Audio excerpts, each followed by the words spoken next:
Hello எஸ்பிரன்ஸ், நாளைக்கு group 4 exam நடக்க போகுது ஜூன் 9ஆம் தேதி. ஸோ இந்த ஒரு நாளுக்காக தான் நீங்கள் இவ்வளோ நாள் வெயிட் பண்ணிட்டு இருந்தீங்க, இவ்வளோ உழைப்பு போட்டிருக்கிறீங்க, இவ்வளோ நாள் படிச்சிருக்கீங்க.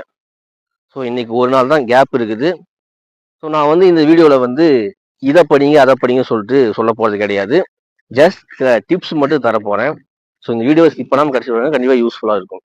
ஸோ ஃபர்ஸ்ட் ஆஃப் ஆல் உங்கள் எல்லாத்துக்குமே ஆல் த பெஸ்ட். ஸோ நாளைக்கு எக்ஸாம் நடக்க போகுது இல்லையா, நம்ம ஃபர்ஸ்ட் தவிர்க்க வேண்டியது பதற்றத்தை மட்டும்தான். பதற்றம் நம்மளுக்கு எங்க ஏற்படும்னா, இந்த லாஸ்ட் நாள் இதை படிக்கல அதை படிக்கலன்னு சொல்லிட்டு நம்ம நிறைய புக்ஸ் தேடி படிச்சுட்டு இருப்போம். ஸோ நீங்க ஞாபகம் வச்சுங்க, உங்களுக்கு எல்லா கொஸ்டினுமே புக்ஸ்ல இருந்து தான் வரப்போகுது. வெளியிருந்து ஒரு கொஸ்டின் கேட்கறாங்கன்னா அது கரண்ட் அஃபேர்ஸ் மட்டும்தான். மற்ற எல்லா கொஸ்டின்ஸுமே புக்ஸ்ல கண்டிப்பா இருக்கும், நீங்க படிச்சதா தான் இருக்கும். ஸோ நீங்க அந்த மெட்டீரியல் படிக்கிறேன், புதுசாக ஒரு மெட்டீரியல் கிடைச்சிருக்கு அதை படிக்கிறேன் அப்படின்னு சொல்லி படிக்காதீங்க. நான் இதை படிச்சுட்டேன், இதை நான் ரிவிஷன் பண்ணல அப்படின்னு ஏதாச்சும் ஒரு சப்ஜெக்ட் இருந்துச்சுன்னா அதை மட்டும் சும்மா ரீட் பண்ணுங்க, போதும், அவ்வளவுதான். லாஸ்ட் டைம்ல நீங்க பதட்டப்படாதீங்க, அது எந்த விதத்திலும் உங்களுக்கு கை கொடுக்காது. ஸோ இன்னைக்கு எவ்வளவு ரிலாக்ஸா இருக்க முடியுமோ அவ்வளவு ரிலாக்ஸா இருங்க. புதுசா எதுவும் படிக்காதீங்க. ஆல்ரெடி படிச்சது ஏதாச்சும் இருந்தா கூட படிங்க, புதுசா படிக்காதீங்க. போதும், நம்மளுக்கு எல்லா கொஸ்டினுமே தெரிஞ்ச கொஸ்டின் தான் வரும். பதட்டத்தை தவிர்த்தா போதும். ஏன்னா ஆல்ரெடி நீங்க எக்ஸாம் எழுத கேட்டு பாருங்க, அவங்க எல்லாமே படிச்சிருப்பாங்க.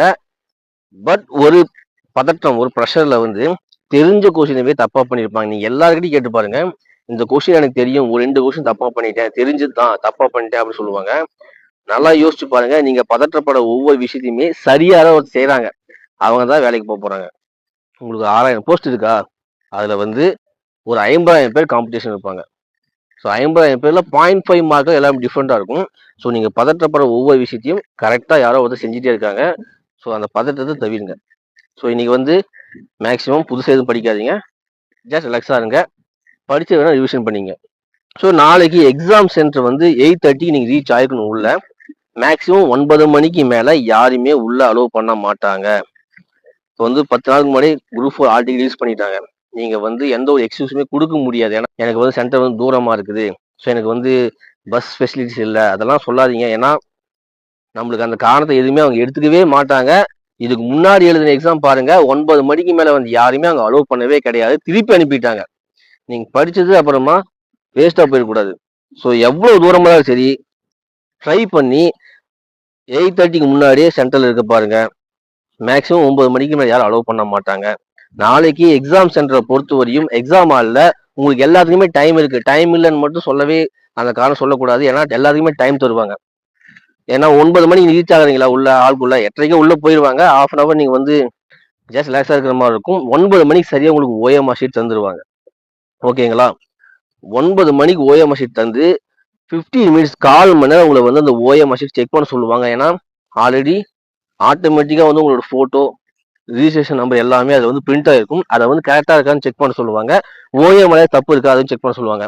ஏதாச்சும் மிஸ்டேக் இருந்தா நீங்க முன்னாடியே சொல்லிருங்க, அவங்க மாற்றி தந்துருவாங்க. ஓகேங்களா? 9 மணிலிருந்து 9:15 வரையும் 15 மினிட்ஸ் உங்களுக்கு ஓஎம்ஆர் செக் பண்ண மட்டுமே தருவாங்க. ஸோ அது நல்ல டைம் தான் அது. அடுத்தது 9:15க்கு உங்ககிட்ட கொஸ்டின் பேப்பர் தந்துருவாங்க. கொஸ்டின் பேப்பரை தந்துட்டு பேஜஸ் நம்பர் கரெக்டா இருக்கா, ஏதாச்சும் பிரிண்ட் சரியா விழுகாம இருக்கா, ஏதாச்சும் தப்பு இருக்கான்னு சொல்லிட்டு உங்களை செக் பண்ண சொல்லுவாங்க. அதுக்கும் 15 மினிட்ஸ் தருவாங்க. 9 வரையும் டைம் இருக்குது. ஸோ நீங்க ரிலாக்ஸா செக் பண்ணீங்க. அதுலயும் ஏதாவது தவறு மிஸ்டேக் இருந்துச்சுன்னா உங்களுக்கு நீங்க இன்ஃபார்ம் பண்ணலாம், அவங்க மாற்றி தந்துருவாங்க. ஸோ எல்லாத்துக்குமே டைம் இருக்கும். நீங்க டைம் இல்லை அப்படின்னு சொல்லிட்டு பதட்டப்படாதீங்க, டைம் எல்லாம் எல்லாத்துக்குமே இருக்கும். ஓகேங்களா? சரியா 9க்கு ஸ்டார்ட் ஆகி 12 வரையும் எக்ஸாம் நடக்கும். 3 மணி நேரங்கள். நீங்க அந்த டைமை எப்படி நீங்க பயன்படுத்த போறீங்க, ஏன்னா அதுதான். ஏன்னா தமிழ் இருக்கும், மேக்ஸ் இருக்கும், ஜிஎஸ் இருக்கும். நாம தமிழை மேக்சிமம் 1 மணி நேரம், 1.25 மணி நேரத்துல நீங்க ஷேர் பண்ணி முடிச்சிடணும். ஏன்னா நீங்க மேக்ஸ் பிராக்டிஸ் பண்ண போறீங்க. ஓகேங்களா?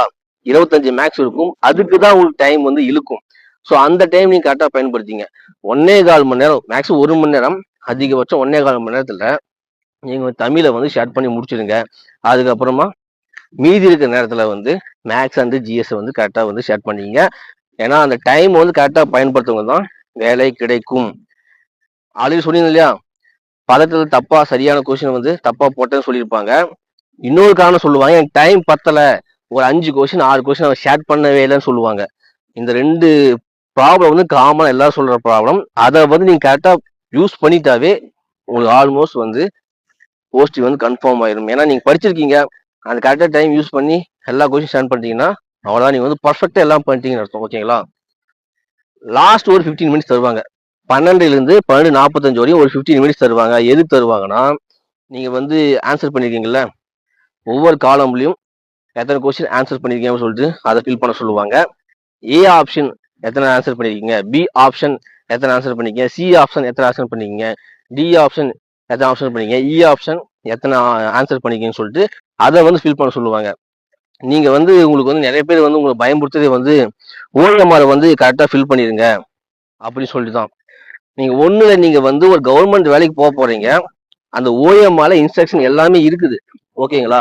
இன்ஸ்ட்ரக்ஷன் இல்லாம இல்ல, அதை படிச்சுட்டு அதை ஃபில் பண்ண போறீங்க, அவ்வளவுதான். அதுல பெரிய ஒரு பதற்றமே வேண்டாம். ஏன்னா மறுபடியும் சொல்றேன், நீங்க பதட்டப்படுற ஒவ்வொரு விஷயத்தையும் ஒருத்தர் வந்து சரியா பண்ணிக்கிட்டே இருக்காங்க. அதை மட்டும் ஞாபகம் வச்சுங்க போதும். நீங்க பதட்டப்படுறதுனால உங்களுக்கு எந்த ஒரு யூஸுமே கிடையாது. நீங்க எவ்வளவு ரிலாக்ஸா மைண்டை வந்து ரிலாக்ஸா வச்சுக்கிறீங்களோ அது உங்களுக்கு நல்லது. ஓகேங்களா? ஸோ நீங்க வந்து அந்த ஓஎம்ஆர் வந்து அந்த கொஸ்டின்ஸை ஃபில்அப் பண்ண சொல்றாங்க, சிக்னேச்சர் கரெக்டாக போட்டியா பார்க்க சொல்றாங்க, அதெல்லாம் ஒன்றும் இல்லை. எல்லா இன்ஸ்ட்ரக்ஷனும் அதுலேயே இருக்குது. நீங்க வந்து அதை பார்த்து ஃபில் பண்ண போறீங்க, அவ்வளவுதான். ஓகேவா? நீங்க ஒரு கவர்மெண்ட் எம்ப்ளாய் ஆக போறீங்க, அதெல்லாம் உங்களுக்கு சிம்பிள் விஷயம். ஓகேங்களா? அதை மட்டும் மைண்ட்ல வச்சுங்க. நீங்க வந்து அந்த ஓஎம்ஆர் ஷீட் ஃபில் பண்றது அதெல்லாம் பெருசா மைண்ட்ல ஏத்திக்காதீங்க. உங்களோட கொஸ்டின் வந்து நான் வந்து 200 கொஸ்டினுமே ஷேர் பண்ண போறேன், அதுதான் உங்களோட மைண்ட் தாட்டா இருக்கும். நான் ஓஎம்ஆர் எப்படி ஃபில் பண்ண போறேன் நீங்க போல, அதுக்கு போல எக்ஸாமுக்கு நீங்க 200 கொஸ்டின் ஆன்சர் பண்ண போறீங்க. ஓஎம்ஆர் ஷீட் ஃபில் பண்ணது முக்கியம், ஆனா எல்லா இன்ஸ்ட்ரக்ஷன் இருக்கும், அது நீங்க படிச்சு பார்த்தா உங்களுக்கு தெரிஞ்சிடும். அப்படி இல்லையா நீங்க வந்து கேட்கலாம், அந்த ஸ்டாஃப் கிட்ட கேட்கலாம், அவங்க வந்து உங்களுக்கு வந்து ஹெல்ப் பண்ணுவாங்க. ஓகேங்களா? ஸோ நீங்க அதெல்லாம் ஒரி பண்ணிக்காதீங்க, அவ்வளவுதான். உங்களுக்கு இந்த விட இதை சொல்ல நான் வந்து நினைச்சேன், கரெக்டாக சொல்லிட்டுன்னு நினைக்கிறேன். ஏன்னா இன்னைக்கு எதுவும் மேக்ஸிமம் புதுசா படிக்காதீங்க, ஜஸ்ட் ரிலாக்ஸா இருங்க, ரிவிஷன் மட்டும் பாருங்க. பாக்குறதா இருந்தா நாளைக்கு எக்ஸாம் சென்டருக்கு ஏர்லியரா போங்க. அதுக்கப்புறமா எக்ஸாம் ஹாலில் ப்ரெஷர் இல்லாம எல்லாத்தையுமே ஹேண்டில் பண்ணுங்க, அது மட்டும் போதும். சக்சஸுக்கு 100% உங்களுக்கு சக்சஸ் கிடைக்கும். ஸோ ஓகே, இந்த வீடியோ வந்து உங்களுக்கு யூஸ்ஃபுல்லா இருக்கும்னு நம்புறேன். யூஸ்ஃபுல்லா இருந்தா நீங்க வந்து யார் யார் குரூப் 4 நாளைக்கு போறாங்களோ அவங்களுக்கு வந்து ஷேர் பண்ணுங்க. அப்படி நம்ம சேனல் சப்ஸ்கிரைப் பண்ணிக்கங்க. எல்லாருக்கும் ஆல் தி பெஸ்ட். நீங்க போட்ட உழைப்பு நாளைக்கு ஒரு பலன் கிடைக்கும்.